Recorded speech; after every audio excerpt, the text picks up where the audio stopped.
El Silmarillion, la caída de Númenor. Resumen de Akallabeth, la caída de Númenor.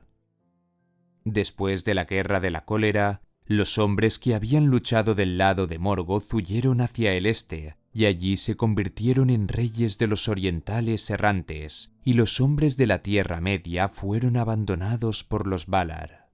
Pero los Edain de las tres casas que habían ayudado en la lucha contra Morgoth fueron instruidos por Eonwë y se les otorgó una vida más larga.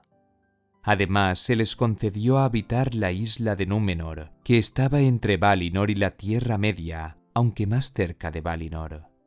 Ese fue el comienzo de los Númenóreanos, los Dúnedain, de todas las tribus de los hombres, la más semejante a los primeros nacidos, y los más altos de entre los hijos de Ilúvatar. Y aunque tenían una vida más larga, y no conocían la enfermedad hasta que la sombra caía sobre ellos, seguían siendo mortales. Pero en Númenor se volvieron sabios y gloriosos, aunque los vástagos que tenían eran escasos. El principal puerto de Númenor estaba en la costa occidental y era la ciudad de Andúnie, pero en medio de la tierra estaba la alta montaña del Meneltarma, donde había una plaza dedicada a Ilúvatar, no habiendo ningún otro templo en la isla. Cerca del Meneltarma se encontraban las tumbas de los reyes y la ciudad de Arménelos, donde había una torre y una ciudadela edificadas por Elros, el hijo de Eärendil que eligió ser contado entre los hombres, y a quienes los Valar designaron como primer rey de Númenor. A Elros y a sus descendientes se les otorgó una vida larga, aun en comparación con la que era la norma para los númenorianos. Tomó como reliquias familiares el anillo de Barahir, el hacha de Tuor, el arco de Bregor y la espada de Thingol, Aran-Ruth. Gobernó a los Dúnedain hasta el año 442 de la Segunda Edad del Sol, cuando falleció a los 500 años. Así fueron transcurriendo los años, y como los númenóreanos, aparte de su propia lengua, hablaban también la lengua élfica, conversaban aún con los elfos de la Tierra Media y con los de Tol Eressëa. Los maestros de la ciencia aprendieron también la lengua de Valinor, y escribieron muchos pergaminos que contenían muchas cosas sabias y maravillosas. También se convirtieron en maestros artífices, de modo que si lo hubieran querido podrían haber superado a los hombres malvados en estrategia de guerra y forja de armas. Pero ahora eran hombres de paz. Prefirieron la minería y la fabricación de barcos y se convirtieron en los más grandes marineros que nunca hayan existido. Pero los Valar les ordenaron que cuando viajaran hacia el oeste no perdieran de vista las costas de Númenor, y los hombres lo aceptaron. Esto era para que no tuvieran la tentación de buscar el reino escondido y envidiaran la inmortalidad de los Valar y los elfos. Los Teleri visitaban de vez en cuando a los Dúnedain y les traían muchos regalos. Les trajeron un vástago de Celeborn, el árbol blanco de Tol Eressëa, que a su vez era vástago de Galathilion, el árbol de Tuna, la imagen de Telperion que Yavanna dio a los Noldor en el Reino Bendecido. Al vástago de Númenor se lo llamó Nimloth y creció en el patio de Arménelos. Los Dúnedain navegaban a menudo por el este, desde la oscuridad del norte hacia los calores del sur, y más allá del sur hasta las oscuridades bajas, y se internaban aún en el mar interior y viajaban alrededor de la Tierra Media, y atisbaban desde las elevadas proas las puertas de la mañana en el este. Y los Dúnedain llegaban a veces a las costas de las grandes tierras y se compadecían del mundo abandonado de la Tierra Media.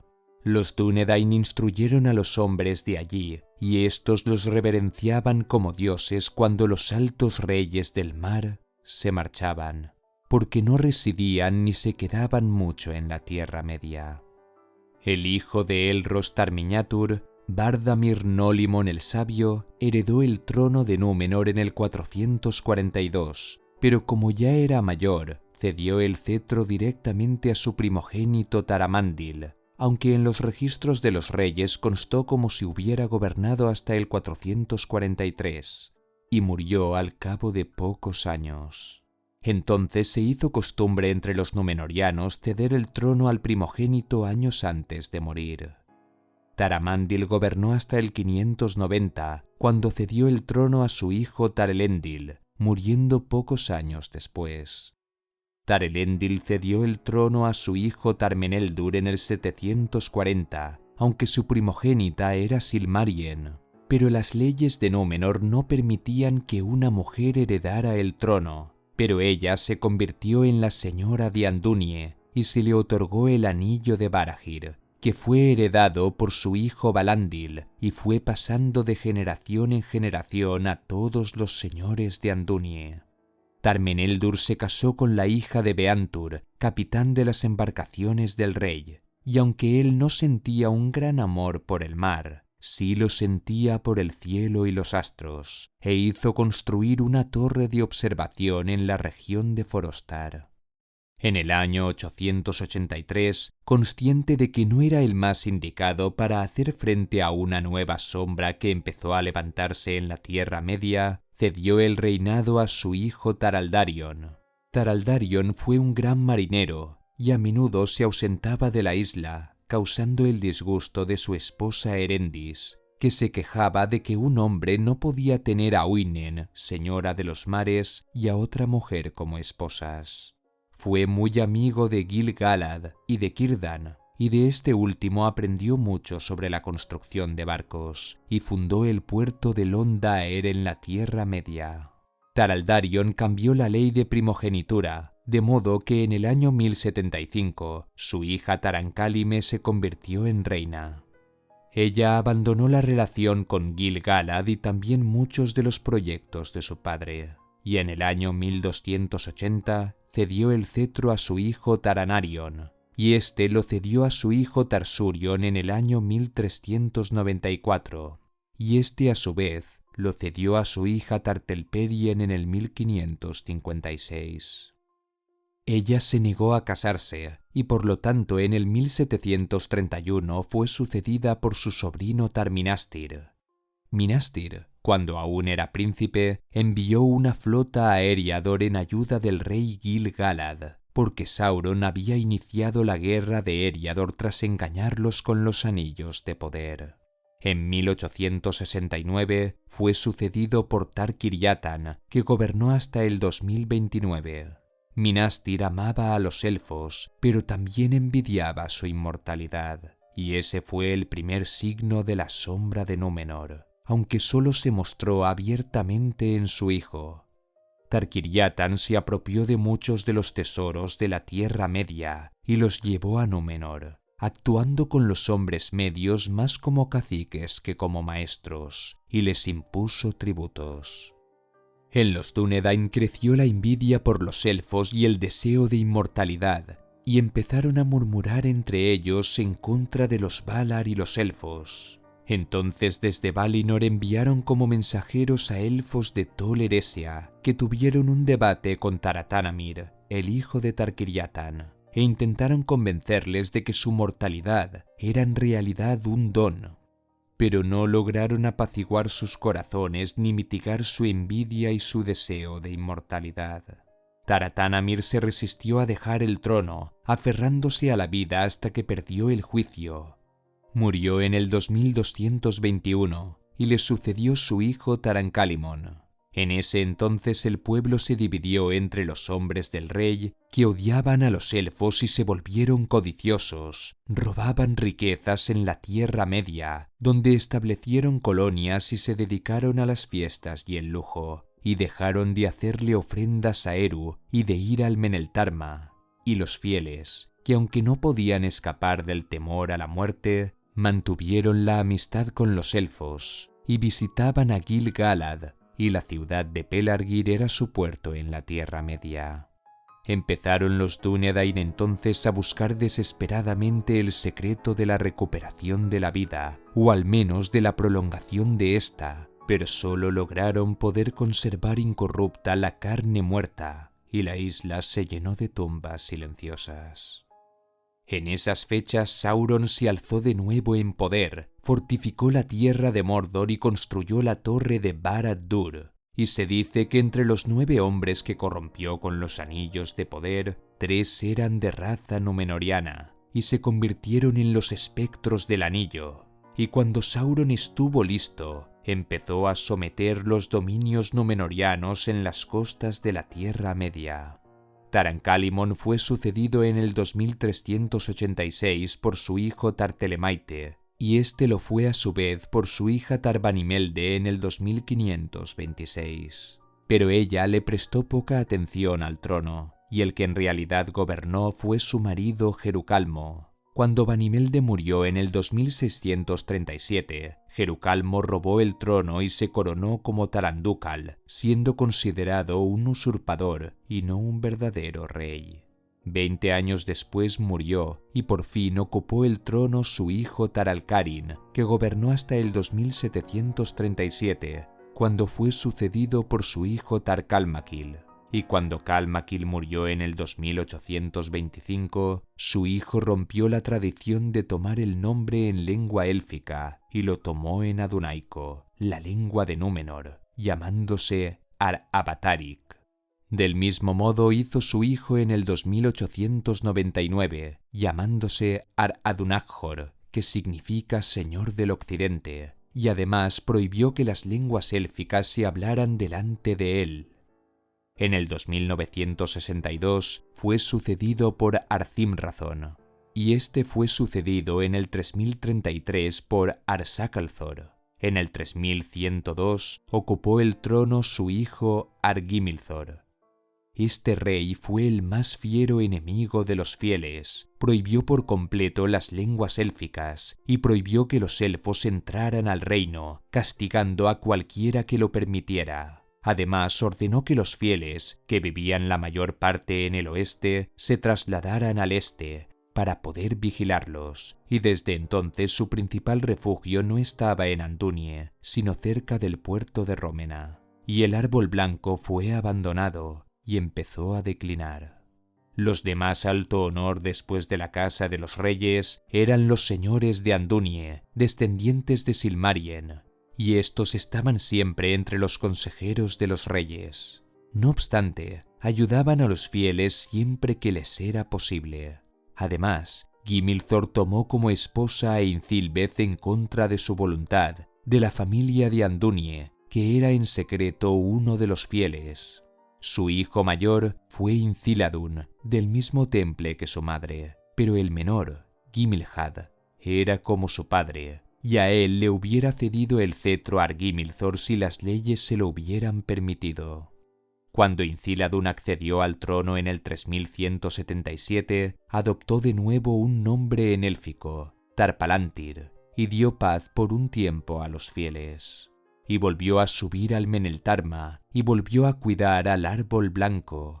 Sin embargo, su hermano Gimilhad tomó el liderazgo de los hombres del rey y se atrevió a oponerse abiertamente a su hermano. Pero aunque murió poco antes de los 200, muerte bastante temprana, esto no trajo paz al rey, porque Pharazôn, el hijo de Gimilhad, era ahora aún más ambicioso e inquieto que su padre, y venía de la Tierra Media como gran capitán en las guerras que los Dúnedain libraban allí para extender su dominio, y traía grandes riquezas.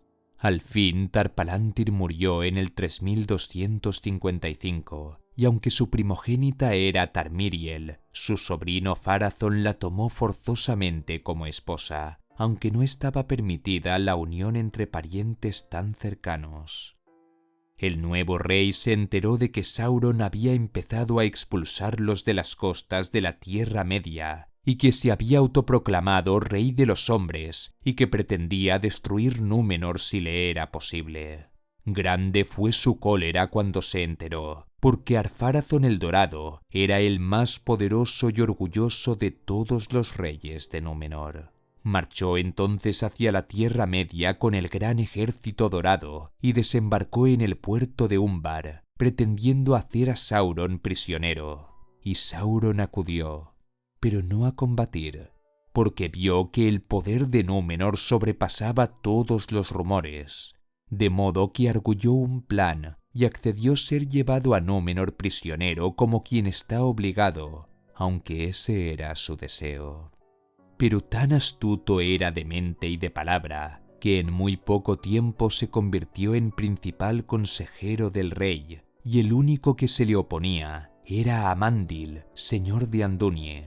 Entonces Sauron mintió, poniendo a los númenorianos en contra de los Valar, diciéndoles que les habían engañado y que el verdadero señor no era Eru, sino Melkor. Empezó entonces el rey y su pueblo a venerar al Señor Oscuro, y nadie podía subir al Meneltarma a venerar a Ilúvatar, bajo pena de muerte. Y Sauron instó al rey a que cortara el árbol blanco, pero antes Isildur, hijo de Elendil, hijo de Amandil, emprendió la gran hazaña de robar un fruto de Nimloth. Los guardias lo persiguieron y lo hirieron varias veces, pero al final escapó, y como estaba disfrazado no se supo quién había sido. El fruto lo plantaron y salió un vástago de él, y cuando se abrió la primera hoja, Isildur se curó de sus heridas. Sauron quemó los restos de Nimloth, y el humo creó una nube que duró 7 días. Construyó un templo donde hacían sacrificios a Melkor para que los librara de la muerte, y ahí mataban a los fieles. No obstante, la muerte llegaba aún más pronto que antes, y llena de enfermedad y de locura. Se volvieron más coléricos y se daban muerte unos a otros por una nadería, y así Númenor cayó en la oscuridad. Y mataban y esclavizaban a los hombres de la Tierra Media, y Ar-Pharazôn se convirtió en el tirano más poderoso desde los tiempos de Morgoth, aunque Sauron era en verdad quien gobernaba. Cuando la sombra de la muerte se le aproximaba a Ar-Pharazôn, Sauron lo instó a que se apoderara de las tierras de los Valar, diciéndole que era ya tan fuerte que solo Manwë, rey de Arda, podía comparársele, o puede que ni siquiera él. Entonces Ar-Pharazôn se preparó para hacerle la guerra a los Valar, y Amandil, advirtiendo sus intenciones, habló con su hijo Elendil, y le dijo que marcharía hacia Valinor para pedir el perdón de los Valar y que se los libere de los engaños de Sauron, como antaño hizo su antepasado Earendil. A Elendil le dijo que se mantuviera al margen de la guerra y que se embarcara con algunos Dúnedain hacia el occidente, por si no tenía suerte en su misión. Amandil marchó entonces hacia el oeste, con solo 3 sirvientes, y nunca más se volvió a saber de ellos, pues los hombres no podían ser salvados una segunda vez por una embajada semejante. Elendil hizo lo acordado, y se embarcó con sus hijos y muchos fieles hacia la Tierra Media. Allí su puerto principal era Pelargir. Llevaron también muchas reliquias y fuentes de conocimiento, además del vástago del árbol blanco y 7 piedras, mientras que en Númenor las águilas fueron llevando relámpagos sobre la isla, pero Sauron desafió a un rayo, y el rayo no lo hirió. Entonces fue llamado Dios. Ar-Pharazôn se embarcó con Alcarondas, el castillo del mar, se puso el traje de ceremonia y la corona, y mandó que izaran el estandarte, y las trompetas de Númenor cubrieron el sonido del trueno. Ar-Pharazôn rodeó la isla de Eresia y llegó a las costas de Valinor. Entonces el rey tuvo una sombra de duda cuando vio el imponente Taniquetil, pero el orgullo pudo más y acampó cerca de Tuna, de donde los elfos habían huido. Entonces Manwë convocó a Ilúvatar, quien cambió la forma del mundo. Un enorme abismo se abrió en el mar, y las aguas se precipitaron sobre Númenor, y todas las flotas de Ar-Pharazôn se hundieron en las aguas, y los que habían desembarcado quedaron sepultados bajo un derrumbe de colinas, y ahí siguen todavía, en la caverna de los olvidados, y ahí permanecerán hasta la última batalla del día del juicio. Las tierras de Aman y Eresia fueron retiradas más allá del alcance de los hombres, y Númenor fue destruida por completo, porque el 39º día después de la desaparición de las flotas, un fuego súbito irrumpió desde el Meneltarma, y sopló un viento poderoso, y hubo un tumulto en la tierra. Y el cielo giró, y las colinas se deslizaron. Y Númenor se hundió en el mar, junto con niños y mujeres y orgullosas señoras, y los jardines y recintos y torres, y las tumbas y los tesoros, y las joyas y telas y cosas pintadas y talladas, y la risa y la alegría y la música, y la sabiduría y la ciencia de Númenor se desvanecieron para siempre. Y por último la ola creciente, verde y fría y coronada de espuma, arrastrándose por la tierra, arrebató a la reina Tarmiriel, más hermosa que las perlas, la plata o el marfil. Demasiado tarde trató de subir por los senderos empinados del Meneltarma hasta el sitio sagrado, pues las aguas la alcanzaron, y el grito de ella se perdió en los bramidos del viento. No obstante, el viento huracanado alcanzó a Elendil y empujó sus barcos hacia el oeste, salvándose de la ruina de la isla y llegando a la Tierra Media donde fundaron reinos. Sauron no había caído, por cierto, porque aunque fue alcanzado por el agua mientras reía, pensando en lo que haría en el mundo, no era de carne mortal, pero perdió la capacidad de adoptar una forma hermosa, y su espíritu se elevó desde las profundidades y viajó a la Tierra Media y se instaló de nuevo en Mordor, en la torre de Barad-dûr. Allí se puso de nuevo el anillo único y se dio a sí mismo una forma terrible. Los hombres ya no hablaron de Númenor, a la que se llamó Akálabeth, la sepultada. Pero se dice que la cima del Meneltarma no se hundió en el mar, sino que se convirtió en una isla, y muchos marineros la buscaron. Sin embargo, solo llegaban a tierras nuevas o volvían al punto de partida. Así descubrieron que el mundo era ahora redondo, aunque los elfos sí que podían volver a Valinor si así lo deseaban. Aquí concluye la 10ª parte del resumen del Silmarillion. En la próxima parte se hablará de los Anillos de Poder.